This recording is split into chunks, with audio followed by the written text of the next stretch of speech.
Welcome back, Astro listeners, to Star Lady Soul Reader Network. This is Media Monk, and as always, our shining star of the zodiac, Star Lady. Hi, Star Lady.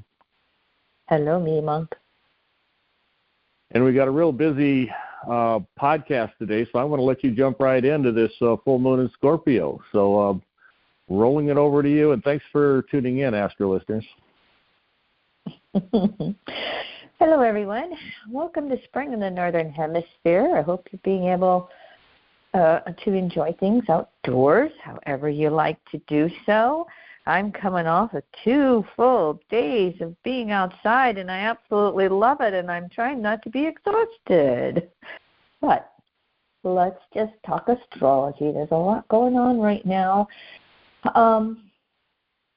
Many of us have been speaking about the fact that Jupiter, the planet of growth, expansion, our intuition, spirituality, made its conjunction to Uranus, the great rebel rouser who is always trying to help us individuate. They had one conjunction just a couple days ago on April 20th at 22 degrees Taurus. They are now going to initiate a new 14-year cycle around the zodiac together. I always look at this as the, expansion of our soul's individualization process. To me, that's the deep psychology of it. Now, having the conjunction in Taurus, of course, there can be lots to do with resources and physically on the planet Earth. Sometimes as astrologers, we have a tendency to, anticipate, build up, and then the aspect happens and it's like, oh, it's over and done with. Well, recognize that we're going to be working through this new vibration between Jupiter and Uranus for, several months, essentially for the next 14 years. But it's just this time period right now through the rest of April and the month of May, we can be feeling this. And as I was thinking earlier today, digging in the dirt, I thought I wanted to give Stephen Forrest credit because he was the first person I ever heard this from. We hear about Jupiter and Saturn being the 2 social planets. The, faster-moving inner planets are personal. The outer planets are so unconscious, subconscious. Well, Jupiter and Saturn are those 2 conscious social planets in our world. Jupiter expands, Saturn contracts. And so Jupiter wants to magnify whatever it touches. When you look at Jupiter doing its expansion, though, the thing that I heard Stephen Forrest say a long time ago is that sometimes in order to expand, we have to release. There can be a loss. We have to open up the space for Jupiter to expand into. So there can be time periods when we have Jupiter active in our life where we will see an energetic void created first in order for Jupiter to grow and expand into. And if we look at this with Uranus, and Uranus, ruling trauma, in addition to individualization, ruling that, let's just throw a kink into something, and let's create surprise, spur of the moment. These 2 can be some pretty excitable planets together. So you may have had something happening in your life the last week, the last 2 weeks, the last month. You may have something come up in the next week, 2 weeks, and a month. So just recognize that. And one more thing, as we have Jupiter going new phase to Uranus, in the sign of Taurus, it's the Venus, it's the inner side of Venus. It's that inner relationship we have with ourselves. These 2 planets are really, really asking us to ground ourselves and to ground ourselves inwardly so that we can have a center a balance regardless of what can be happening in our world. The archetype of Taurus is self-reliance. I rely on myself to meet all my needs, physical, emotional, mental, and spiritual. So pace yourself a little bit. Again, with Jupiter wanting to just explode all over the place, sometimes we have to take a breath, slow down, take it easy, pace ourselves. Let Uranus give us those future-oriented visions of what to do next and how to do it. So this is our full moon of Scorpio podcast, as Media Monk said. Full moon's going to be April 23rd. We're recording this the day before, and it's going to be at 4 degrees, sun in Taurus, moon in Scorpio. And that full moon is within orb of a T-square from Pluto in early degrees Aquarius. So this might be an active full moon. You put Pluto, which rules Scorpio, our whole soul nature, and moon in Scorpio, those emotions we all have. This can be a full moon that can be as intense in some ways as the lunar eclipse we had a month ago, the end of March. So what do you feel building up for yourself emotionally with moon getting ready to move into Scorpio? Are there power struggles? Are there power over power unders? Are you getting your emotional world rocked? How does Sun in Aquarius tap in to Jupiter and Uranus and really ground ourselves and find a little bit of inner self-reliance and feet on the ground with any emotional upswings that might possibly be going on right now? Pluto in Aquarius, it asks us to step back and detach and look at something from a different perspective. And, with it making that, letter T to the full moon opposition, our moon in Scorpio wants to say one thing emotionally, and our sun in Taurus wants to say another thing. And how are we, again, balancing that grounding with all the emotions that may be coming up and out, and possibly even some emotional turmoils? I'm going to repeat the sun in Taurus mantra for you that I created a long time ago. I create, there you go, self-reliance with every metamorphosis. I create self-reliance, Taurus, with every metamorphosis, Scorpio. So whatever moves up to the surface in your emotional world, how do you recenter? How do you rebalance as best as you can? Now, this end of April has a bit of a buildup in energy because we're just coming off of Mercury retrograde cycle. April 1st through April 25th, Mercury went retrograde at 27 degrees Aries, and it's going to go direct about 16 degrees Aries, still in a tight conjunction to that North Node in Aries, asking us to initiate new beginnings for ourselves, new independence, new ways of knowing who we are. I do like to say, you have to be as aware around Mercury direct as you do Mercury retrograde, meaning drive defensively. Make sure you get that phone battery charged up before you go try doing your podcast today. Pay attention to those details around Mercury direct as much as we do when it goes retrograde. So again, Mercury direct, April 25th here, at about 16 degrees Aries. Take some deep breaths. It can be a little feisty in Aries, and so we want to do our best to listen, Libra polarity, as well as initiate going forward.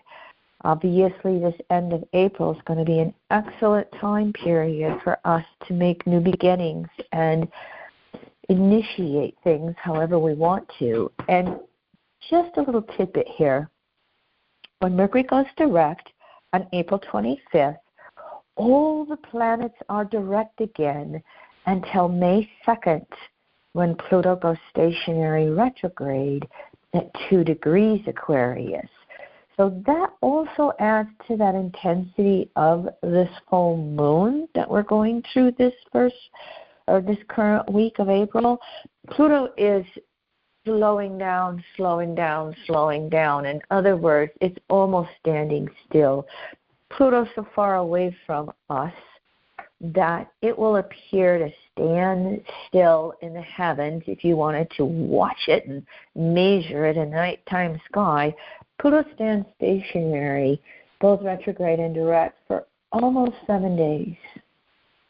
And so we can feel that energy building up of Pluto in early Aquarius. Now, this is going to be its second retrograde cycle in Aquarius. It will go direct October 11th at 29:38 Capricorn. So this is Pluto goes into Aquarius, retrogrades back to Capricorn. It did it in 23, and it's doing it in 24. Little tidbit for you, because sometimes, I haven't been talking a lot about politics. Maybe giving myself a break, giving us all a break. That's going to come into the forecast as we move through this year. But many astrologers, are aware that the U.S. presidential election is going to be when Pluto is back in Capricorn before it goes into Aquarius for the next 2 decades. And I didn't look at that exact date.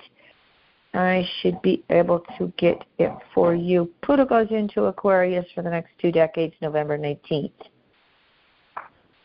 Later this year. Anyway, what popped into my head today is like, okay, Pluto's going to go retrograde back into Capricorn. It's going to be in Capricorn. I think it's either 2.5 or 3.5 months.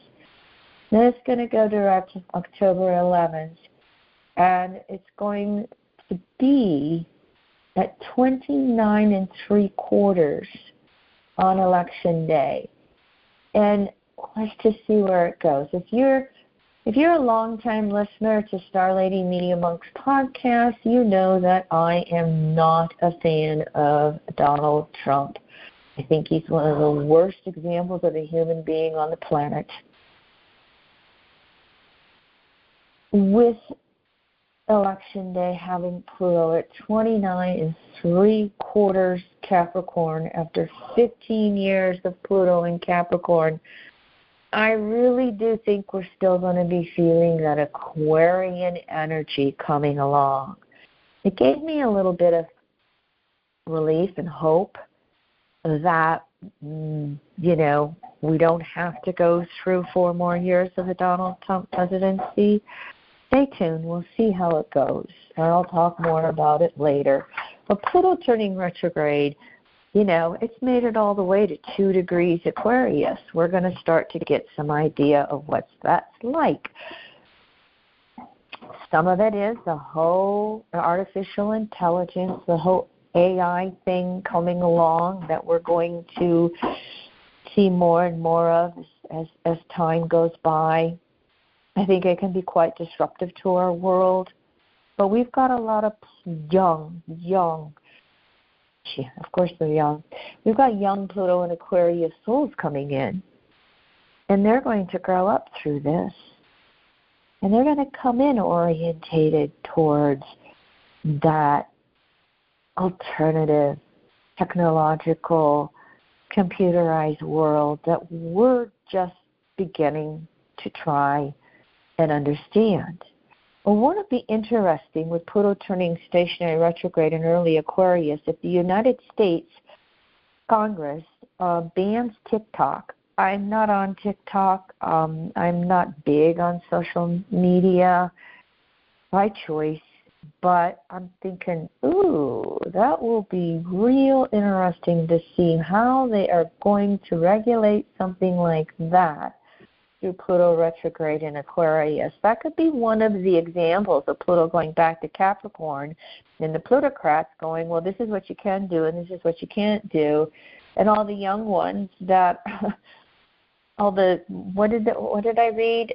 Is there 170 million people in the United States on TikTok? We're going to tell half the country you can't use this social media. Stay tuned. We'll see how that goes. Here's an example of Pluto retrograde for you. Let me back up a little bit.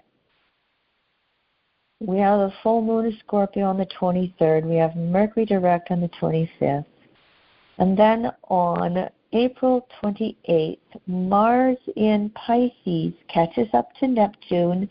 Mars is 2 years around the zodiac, that acting upon our instinctive desire nature, leading edge of our soul's desires.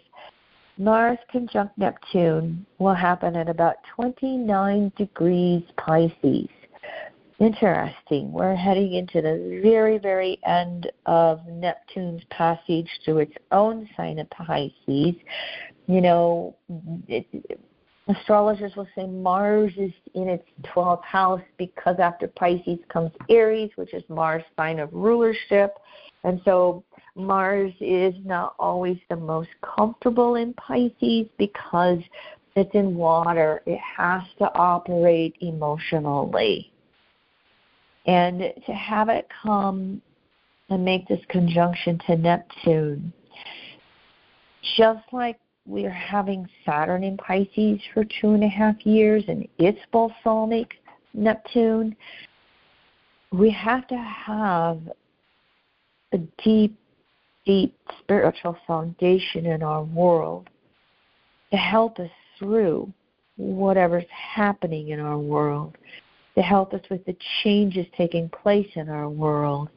And I also will sometimes say we have to be evolving and searching and understanding what gives us the deepest value and meaning in life, Pisces. So Mars is going to add some sensitivity with Neptune to all this fiery Aries energy that we have been experiencing. By the way, with the exception of the full moon and Pluto, we still have that yod, the elongated triangle with the south node and every other planet in Pisces, Aries, and Taurus going on. We still have that concentration of energy taking place in asking us to release Pisces, initiate Aries, and then establish Taurus. Whatever changes we're being tasked, given the opportunity to move through in our world. Now, Mars is going to hop into Aries April 30th, initiate a brand new 2-year cycle of evolving our soul's desires. Mars will be in Aries April 30th through June 8th. Venus and Mars are starting to slow down their transits because tail end of 24, early 25, we're going to have a Mars retrograde cycle in Leo Cancer, and that's going to be followed by a Venus retrograde cycle in Aries. And by the way, the Venus retrograde cycle early 25 is going to cover almost the same degrees as this Mercury retrograde cycle in Aries. So you might be initiating things throughout the month of April here with the Mercury and Aries retrograde cycle, and it can be addressed again or bring resolution or finish up when Venus has a retrograde cycle in early 25. Pay attention here. Are you setting any 1 or 2 year goals for yourself? Mars starting a brand new 2-year cycle through the zodiac, coming at the end of Mercury retrograde, and then this 1-2 punch with the Venus retrograde cycle a year from now. we really could be thinking, what do I want to achieve in the next 2 years of my life? What am I being led to instinctively act upon? Now, the day before Mars goes into Aries, April 29th, Venus goes into Taurus, April 29th through May 23rd. As we said before, Venus has rulership of 2 signs, and when its rulership of Taurus is the inner side of Taurus.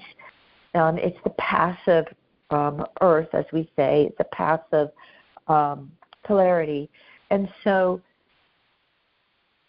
this is where we initiate a new relationship with ourselves on the deepest inner levels. Venus having about a 1-year cycle around the zodiac. How are you evolving your values? What are you perceiving you need? How does Mars then initiate acting upon those values? How do they reflect into the desires that, again, you want to act on and you want to achieve? So Venus in its own sign, Mars in its own sign. It can happen every other year with Mars's 2-year cycle. It'll be right there right now. And so I'd say with the spring equinox that, we're all, Venus and Taurus, reviewing our value systems. And we are all, Mars in Aries, rebirthing our action from those values, from the evolution of what we perceive we need in our world. Now, one of the other things that's going on for us and taking place is an aspect that's not always in astrology calendars. I think that's changing in quite a few of them. And that is the fact that we are going to have Saturn make it 1/8 of the way around the circle from Pluto. Saturn is going to make the first of 3 waxing semi-squares to Pluto May 6th. And we are going to have Saturn at 17 Pisces. And, of course, Pluto is just retrograde, stationary retrograde at 2 degrees Aquarius. And so that circle in astrology, we won't just divide it into the 12 archetypes. We will divide it into the 8 phases, the oppositions, the squares, and then we take those squares and we divide them in half, and we got 8 semi-squares, so to speak. Well, for those of you who do not know this, or just a little bit of a refresher, remember 2020 when we had Jupiter, Saturn, and Pluto all hanging out together? Well, Saturn made one conjunction. It initiated a brand new 33-year cycle, approximately, with Pluto, early January of 2020 at about 23 degrees Capricorn. That was the intent of that. This is a cycle because Saturn rules Capricorn, Pluto, the soul, Saturn maturation. We're all on a major maturation process within our soul, regardless of chronological age. But now Saturn has made it 45 degrees away from Pluto, and we're going from new phase to crescent phase. New phase is yang, energy moving out. Crescent phase is yin, energy moving back to the center. And so Saturn has reached an apex with Pluto on its new beginnings from 2020. What have you changed for yourself in the last 4 years? And now we want to build on any initiations that we have made over those last 4 years. And Saturn is also, like Mars, a little uncomfortable in Pisces. Now, Saturn is form, and Pisces, ruled by Neptune, is formless. Saturn wants security, and Neptune is as nebulous as they come. How does Saturn in Pisces really build on those deep inner foundations, that deep spiritualizing process? So as it makes that first semi-square to Pluto retrograde in Aquarius, anything upsetting your world? Any major insights coming? Future-orientated messages, Aquarius, that you have to move forward with. And so, in many ways, Saturn and Pluto are running up against boundaries. And so, okay, these are the resources I have. These are the circumstances of my life. How do I take care of myself in this moment? How do I take care of myself in this time span called 2024? You would want to pay attention with Pluto turning stationary retrograde early May. What insights are coming? What future-orientated insights are in your world saying it's time to put one foot in front of the other differently than you have in the past, differently than you had yesterday?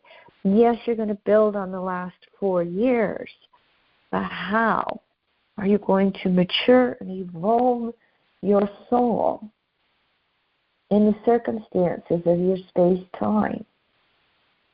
How are you going to, Saturn and Pisces, believe in yourself as you gather energy to really manifest your world in whatever ways you want to do it? So while Saturn in Pisces is balsamic, Neptune in Pisces, they don't have a conjunction till February 26th, okay? At about 0-1 degrees Aries, future podcast. Why Saturn is balsamic Neptune, and anything that is not sustainable in our world is being Neptunian, Piscean dissolved. At the same time, Saturn is 45 degrees from Pluto and going, I still breathe air. I still live in a body.